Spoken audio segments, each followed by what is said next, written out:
What's going on, guys? Welcome to the video. So today I wanted to talk about, is Baxcalibur suddenly the best pseudo legendary in Scarlet and Violet?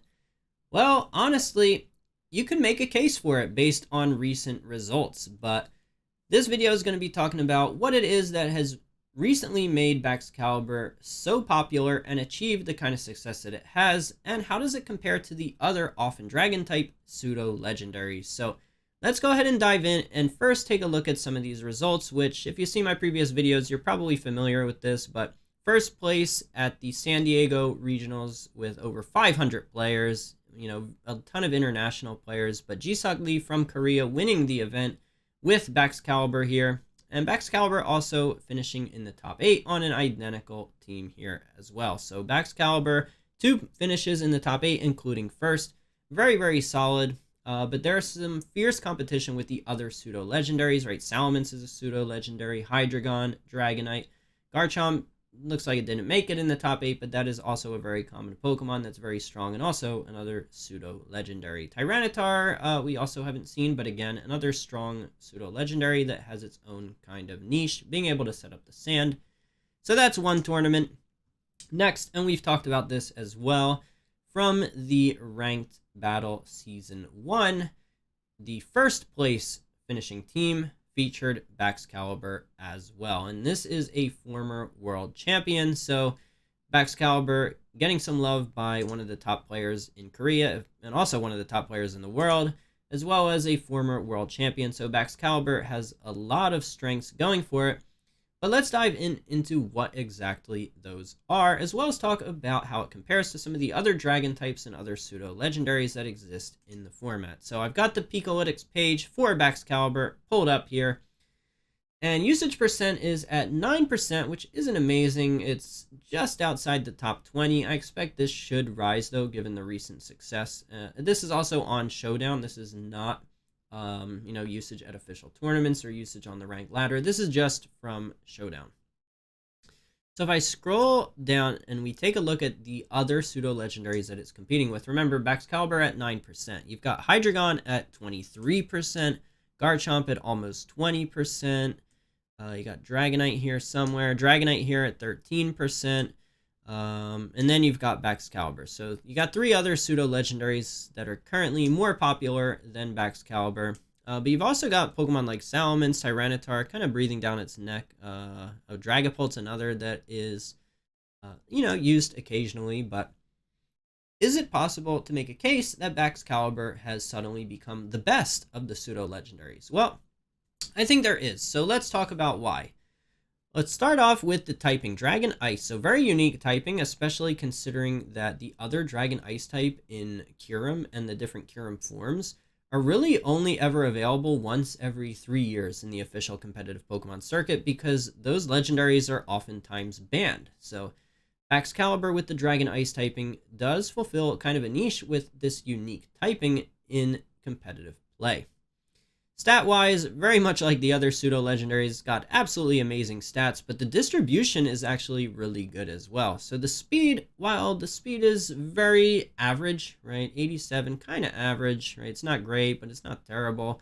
The other stats can make up for this, because HP, really, really solid. Defense, special defense as well. Baxcalibur can become very bulky, but then this attack, right, base 145 attack, it is an absolute monster.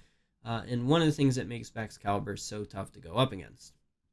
The thing is, this ice typing, offensively, it doesn't pair that well with Dragon, right? Dragon and Ice aren't amazing coverage offensively in terms of, being able to cover for each other's weaknesses.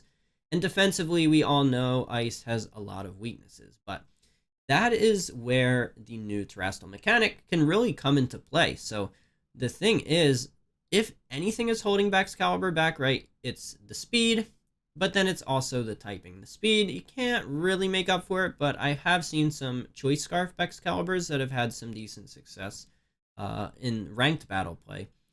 But you can terrestrialize to change the type here into something much more beneficial that synergizes a lot better with, covering for what Baxcalibur is originally weak to. So the terrestrial mechanic is one of the things that makes Baxcalibur really strong.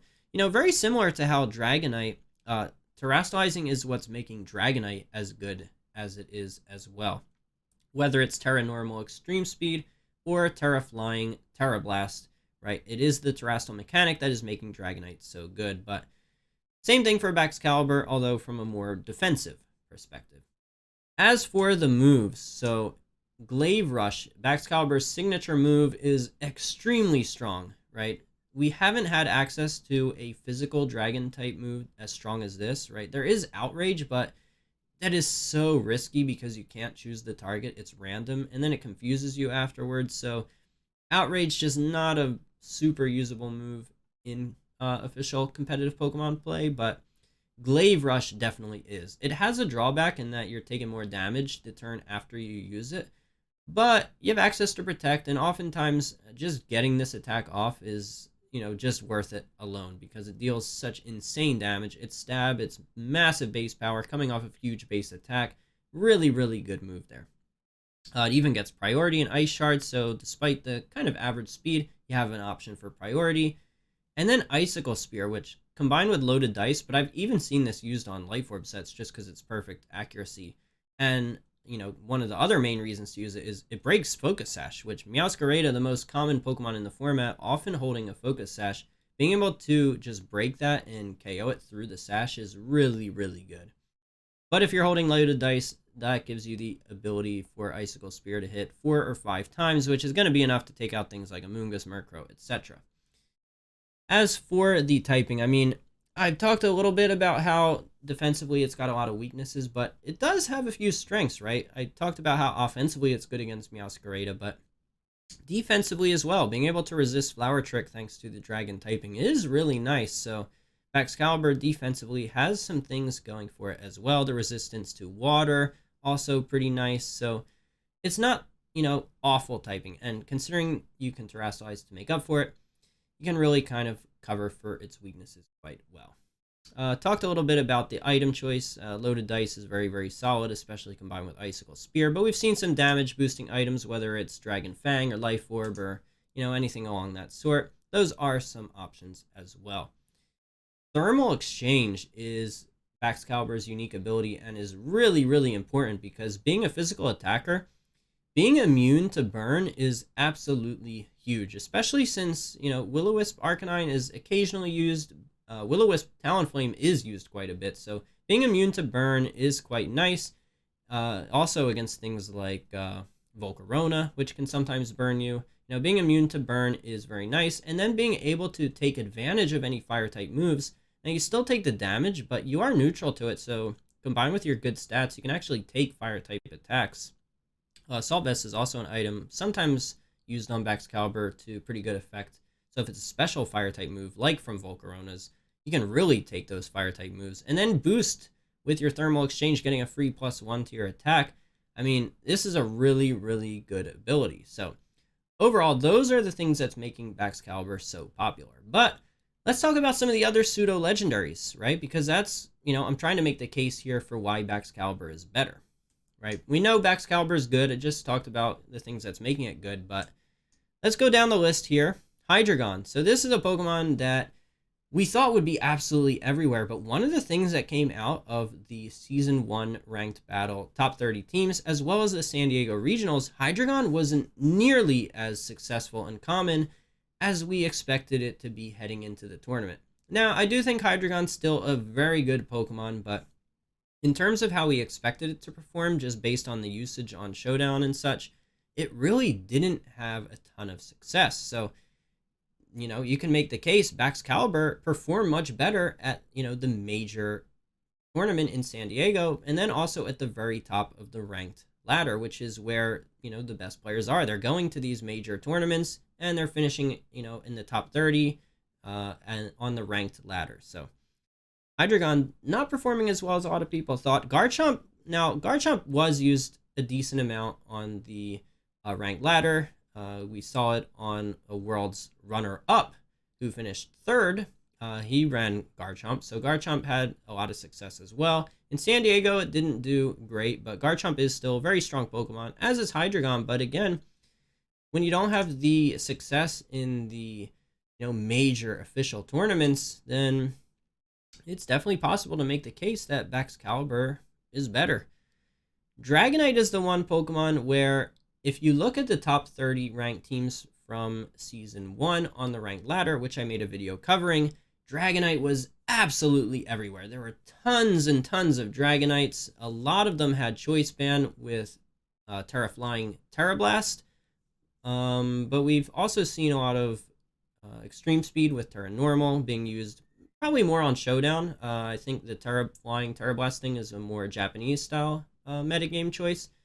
But Dragonite is very strong and did have some pretty solid success in San Diego as well. So you can make the case that, Dragonite, Baxcalibur, they're both very solid. But again, Baxcalibur being able to bring home the trophy does let it stand out and is something that, could make Dragonite a little bit worse than Baxcalibur. You could make that claim. But the thing about the usage stat, Dragonite and Baxcalibur are much closer than things like Garchomp, which is over double the usage, and Hydreigon, again, over double the usage of Baxcalibur. Now, do I think that's called for? I don't know. The thing is, with Hydreigon and Garchomp, and Dragonite to an extent, they're a lot easier to fit on teams than Baxcalibur is. Just because of the typing here, I think it is a little more difficult to fit Baxcalibur on teams, but against teams that really need the help, against Pokemon like Meowscarada, Garchomp, Dragonite, Murkrow, Amoonguss, then Baxcalibur is a phenomenal choice. So that's kind of the thing that separates it from the other pseudo-legendaries. The other pseudo-legendaries can tend to be more generalist, where they can fit on a lot of teams, they have a lot of good qualities, but in terms of achieving something specific for the team, they don't really achieve that. Baxcalibur, on the other hand, you have certain holes on your team that you want to plug. Well, Baxcalibur is a type of Pokemon that can really do that. If you're weak to Meowscarada, Baxcalibur just, destroys Meowscarada. If you need help against Amoonguss and Murkrow, Baxcalibur is your guy. You need help against Garchomp and Dragonite, well, Baxcalibur can hit them 4 times super effective, has priority, Icicle Spear bypasses multi-scale on Dragonite, and, even if they terrestrialize, a lot of times Garchomp is turning into a ground type, Dragonite's turning into a flying type sometimes. Baxcalibur can still do tons of damage to them. So that's the difference, right? I think a lot of the other pseudo-legendaries tend to be more generalist. Baxcalibur has a certain niche that it can fill. You have a certain goal set for it, for the slot that it fills on your team, and Baxcalibur can achieve that. So that's a difference. Do I think Baxcalibur is the best currently? Well, there's definitely a case for it, I think. I don't think it's crazy to say that right now Baxcalibur is the best pseudo-legendary. Do I think that's going to continue into Series 2?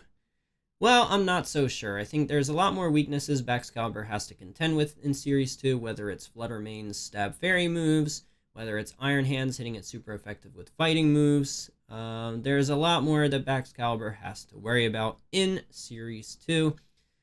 Where maybe some of these other more generalist Pokemon, I don't think Hydreigon and Garchomp will be as common in Series 2 as Series 1, but Dragonite is a Pokemon that should still continue to be common.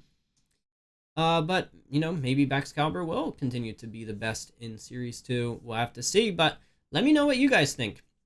What do you make of Baxcalibur in the current format? Do you think it is the best pseudo-legendary? And let me know, of course, what do you think headed into Series 2, now that that's only a few weeks away? Do you think Baxcalibur, what do you think of its usage in that format? Think it can succeed? Do you think it can even be the best pseudo-legendary in Series 2? Well, that's going to do it for the video, guys. Subscribe if you're not already, and I'll see you in the next video.